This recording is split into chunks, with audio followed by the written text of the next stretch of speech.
Alrighty, so here we are with our first set of textbook notes. So this is Chapter 1, Section 1, that's what this means up here.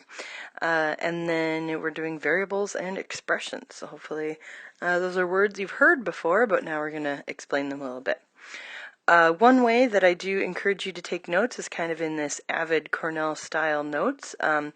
Most schools have adopted this at some point, and so I'm sure that you've seen it, and if not, it is an excellent way of organizing your notes in order to review them enough to understand them and retain them. So, either way, I do offer this piece of paper that looks like this on HeadRush, so you can go ahead and use that. It's also pretty simple to just put it with these nice lines here on your notebook, so that's fine. And then there's also a worksheet on HeadRush that we will be going through as well. So, as we look through this, the first thing that you would do here is write that your chapter and section would be 1.1. You can go ahead and put your name. Of course, we don't really have periods here, so yeah, not really helpful, but it is actually helpful to put your date. So 9/21 would most likely be the day that you are watching this video. All right, then we have our learning target, which are also the same as objectives, and so it looks like we are going to translate between words and algebra. And then we're also going to evaluate, and so we'll kind of double check that we know what those words are. All right, the idea then would be that you actually leave this for later, so this questions column could come up as you're working through the notes, but also it will come up later when we're trying to review.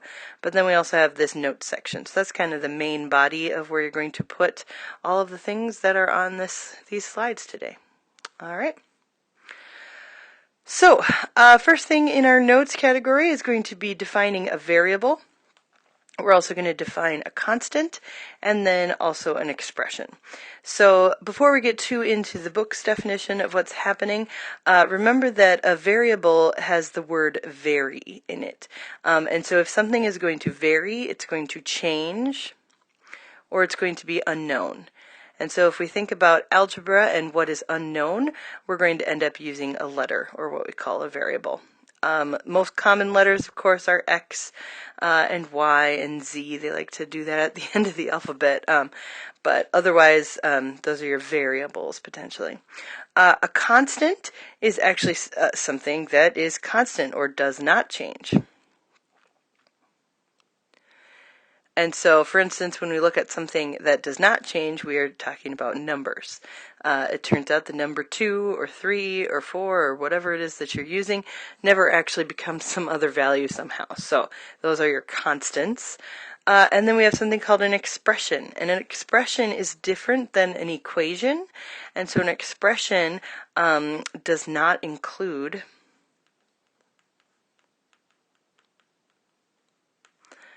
any variables. Okay, so if you have any variables in them, it is, that's not what I meant, equal sign.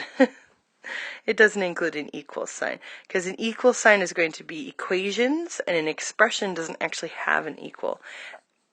As you're solving an expression, you might end up accidentally putting an equal in, which is not wrong. It's just that it's not an equation. So, looking at our next page here, these are actually the book's definitions of a variable. So a variable is a letter or a symbol used to represent a value that can't change. So here we have X, Y, and actually T comes into play sometimes because of time for T. Then we've got a constant, and a constant is a value that doesn't change. And this here is supposed to be pi, so it's kind of hard to tell that was the pi symbol. Pi is just a constant value, even though it's not necessarily known to its end, but there you go. And then your expressions, again, contains only constants, and here we have the no equals statement. And so as you can see, there are no equal signs in any of these examples down here. So I am going to switch to the next page, but you can of course pause the video if you would like to write down anything here. Remember that your notes are actually for you, and so if you know what a variable is, you do not need to define it, okay? Let's not waste our time. The idea is that you are going to have these notes as reference for you. Now, of course, if you're helping someone else out and maybe taking notes for them, then you would want to write down a lot of things, but this is for you to reference. All right, so the next thing that we're going to do is go over a worksheet that talks about translating words into math. So the idea is that there are a lot of synonyms for the operation of addition and subtraction, etc. And so we're going to be able to translate from this words or English into the math statements that we want to make. So anytime that you're going to add something, again, this can be just written in your notes, or you could have the worksheet that's on HeadRush that has this to fill in. Either way, addition, if you see the word, well, hey, add, which is just a little bit of a abbreviation. If you see the word sum, okay, and sum meaning S-U-M, not S-O-M-E, sum would mean that you're going to put them together. In fact, I was just doing an Excel document and I was summing certain columns, so you get to write S-U-M. Then we also have the words increased by. So sometimes you say your speed was increased by 5 miles per hour, so you would add 5. Okay. Together, that's one that I use a lot. Put these together, which would mean add them up, or, well, we'll talk about it later. We also have greater. So for instance, if you were talking about one pyramid is 5 feet greater than the other, you would say that you would add 5 in order to get to the next height. We've also got more. So if you're talking about something has more than the other. We also have and another word together with together might be total. There's kind of a lot of options here. Very elementary, we have plus, okay, so if you ever start saying, 2 plus 5, okay, that's your addition. And then we have combined, and that actually comes up a lot as well, especially in Algebra 1. So those are all words that you can use instead of the word addition or the thought of addition. Then we have subtraction, and so in subtraction, we're looking for subtract, so a little abbreviation. We also have difference. So the difference between the two heights would be that you would subtract them to find it. The opposite of increased by, we have decreased by. We also have minus, going back to your elementary roots. Take away, that's another one that is usually introduced in your younger math years. And then less. So if you're going to have less, your wallet will have $5 less in it, you would go ahead and take away 5. All right, then we have division, and this is where we get a few words that maybe you haven't heard before, but maybe you have. For instance, quotient is the super fancy word, and that's going to be hard to see, so I'm going to rewrite that. All right, so quotient. All right, and so if you have the quotient of two numbers, you'll be dividing them. We also have things that might be shared. So if you're talking about you have a box of 48 sets of chips and you're going to share them with 6 people, that would be 48 divided by 6 in order to see how many each could possibly have. That's a lot of chips. All right. We also have per. So if you think of miles per hour, that comes from a division of how many miles and how many hours being divided. You also have ratio, that's a big one that will come up, ratios, and then also divided by. So you can get kind of basic there. Another one, especially if you think of shared, might be split. And usually when we do this in class, there happens to be a lot of examples shouted out. So that's the idea, just any words that end up meaning division. All right, we also have multiplication, which has its fancy word of product. All right, we also have times, that's used a lot, 5 times 7. We also have per, depending on how it's used. So, for instance, I will be handing out 6 pieces of paper per 30 students. So that would be multiplying versus dividing. We also have of. That's a big one, especially when you were doing percentages in middle school. Also, multiple of something. We also have twice or for every. These are just examples that students had other years. And then also each. You could also say triple. That could be another one for multiplication. Just those ideas, or quadruple, or that kind of idea. All right, then we have equals. So that equals sign most likely will end up being the word is. But of course, if there are multiple things, it could be are. Were would be your past tense of each of those. Will be could be the future tense. We also have gives, depending on what's happening. This will give this answer. And then sometimes, even though sum or addition is total, we could also end up with total as your equal as well. So for instance, the total bill could be your equals as well. All right. Then the next piece is, especially if you think back to our order of operations, sometimes there's a parenthesis with something inside of it, okay? And so the idea is that you might have to end up kind of grouping this. And so if we have those parentheses words, you might have, let's see, the quantity.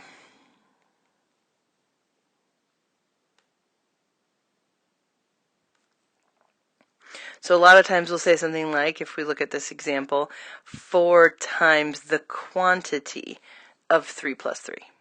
Okay, and so again, the quantity is saying those parentheses. You might end up saying a group of something, so the grouping of 3 plus 3, or the grouping of whatever happens to be inside. And so a lot of times there's these kind of statements. All right. And then turnaround words. So this is where we get a little bit different. So for instance, when you're taking something away from a number, 6 taken away from 12 doesn't mean 6 minus 12. Even though you see taken away and that seems like subtraction, it's actually 12 minus 6. So anytime that you see the word from when you're doing addition and subtraction, it ends up flipping it. So if it said, again, taking 6 away from 12, you're actually doing 12 minus 6, even though it was written in that backwards order. Also, anytime that you see the word than, for instance, 6 less than 12, again, you might think that 6 less than 12 means 6 minus 12, because less than seems like subtraction. But again, you are going to want to do 12 minus 6. So that's the idea, and so again, this could be less than, something like that. All right, so those are kind of the words that we're looking for, and so now we're going to use them. So let's think about this, and how many ways can you get someone to think that you are trying to say 2 times y? Okay, this is with your words, but it also could be with your symbols. So there are many ways that we have that 2 times y can be written. So with symbols, we have 2 times y. This one here is pretty much never going to happen anymore, because now that we have an x as a variable, we can't use x as multiplication anymore. So as much as you think that that's going to happen, it is pretty rare unless we're using like fractions and talking about just the process of it. We're really never going to use an x as a multiplication. So say goodbye to that. The next one would be 2, and now instead of an x, we have dot y. Got to be careful that you don't end up somehow doing 2 like decimal place y, because that is definitely going to be completely different. All right. We also have 2 and then y in parentheses, so that is assumed that there's kind of a dot there. I personally will always write that dot, but there it is. And then I think that that's it. So those are the ways that we can write it with symbols versus with words. Oh, here's a few more. I guess you can get super parenthesis happy. So if we look at this here, you can put everything in parentheses and it's multiplied. You could also put the first thing in parentheses, but not the second. So that's kind of the idea there. And then one other thing with variables is that you can actually just put them right next to each other. So with no symbol between them, it looks kind of like just one word. But again, it is assumed that each of those would be multiplied. So multiplication can be written in many ways. So it's a good thing we kept that slide because I forgot about some of them. All right. So the next piece, we're looking at the word evaluate. Thinking back to our objectives, evaluating something was part of our idea for these notes. So if you're going to evaluate each expression, you're going to try to think of what that means here. So given what you have, A is 4, B is 7, and C is 2, and then all of a sudden they give you this, evaluate actually means plug in. So what you're going to do is, or replace, I suppose, is you're going to replace, for instance, B with a 7. So any place that you saw a B, you're going to write a 7. Any place that you see a C, you're going to write a 2. And any place that you see an A, you're going to write a 4. So really it's just being able to replace or plug in whatever it is that they're giving you as the representation of these letters as their numbers. And then of course we would solve. So we'd look at the order of operations, and of course order of operations says if you have addition and subtraction, you're moving left to right. So the leftmost operation will give us 5, and 5 plus 4 would give you 9. And so that's the answer to the evaluate, and of course the definition of evaluate. So the next piece here is a few examples. What we're doing here is we're going to give a way to write each algebraic expression in words. What happens sometimes when I'm switching things from PowerPoint to this iPad is that things will end up becoming a box. So this is actually supposed to say J division sign 6, but the computer apparently decided that was a box instead. So anyway, looking at the first one here, again, many ways that you can write this, but you could say the sum of 9 and R. Sometimes you don't actually need to say the variable itself. You can actually kind of get more mysterious, and you can just write a number. So you don't necessarily have to say that it's R, you just have to say that it's representative of some number. So number 1, again, you could use any of those words together, 9 and a number together, 9 more than a number. There's a lot of ways to write that. The next one here, Q minus 3. I just said it, but you could say number minus 3. You don't need to get, sorry, I was going to write 3. You don't have to get super fancy, okay, but you could say 3 less than a number. That would be your backwards one. All right, the next one I'm going to say the product of, because that's fancy, the product of 7 and a number. Again, you could have said and M, but it is nice to not make it seem like you're trying to write something that starts with M. Okay, and then the last piece here, we could say, and again, some of these don't make sense if you use them, so I can't just say J per 6 or something like that, so you do actually need to make it make sense in words. So this one here, again, you could just say a number divided by 6, super, but I'm going to say a number shared 6 ways. And again, that comes with how we're going to evaluate word problems later. And so you will see the words shared versus per, because they don't usually tend to be very algebraic heavy, because they want you to kind of find the algebra in there. All right, next piece here, we are talking about some word problems. We'll do a lot more of these in our next section. But the idea is that you're reading through this and you're trying to identify those words that are in here. So, for instance, I see the word per in number 5. So apparently John types 62 words per minute, and we need to write an expression for the number of words he types in m minutes.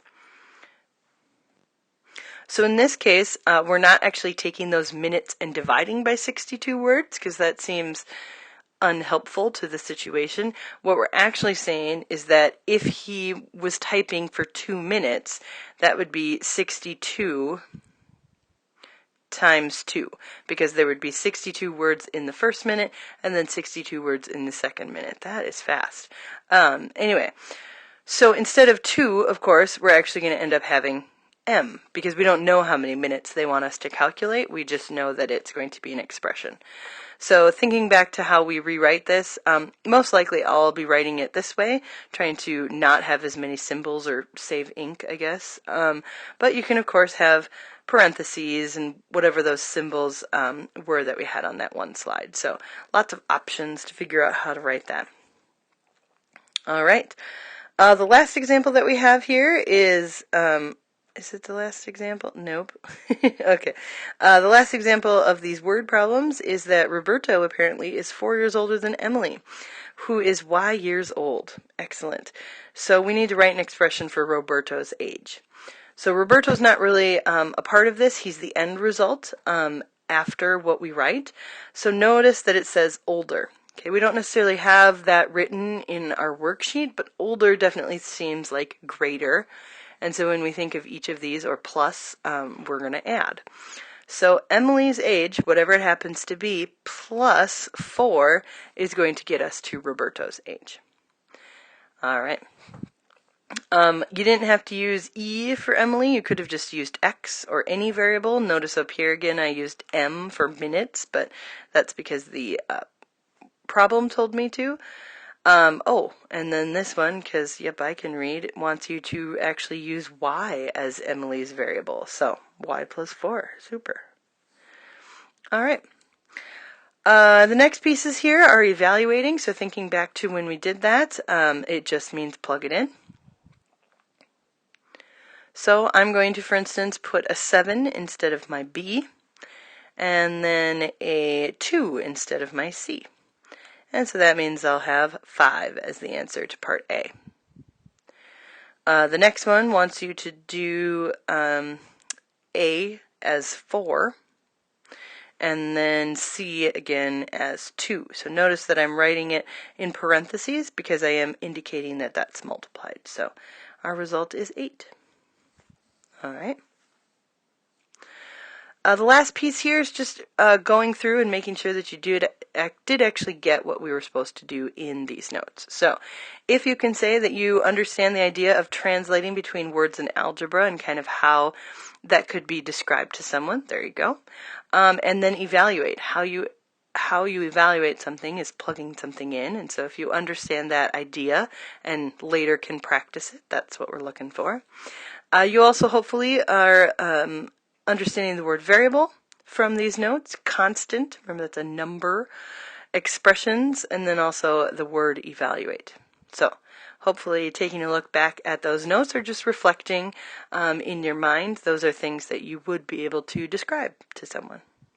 All right, your practice will be an assignment that we will do later.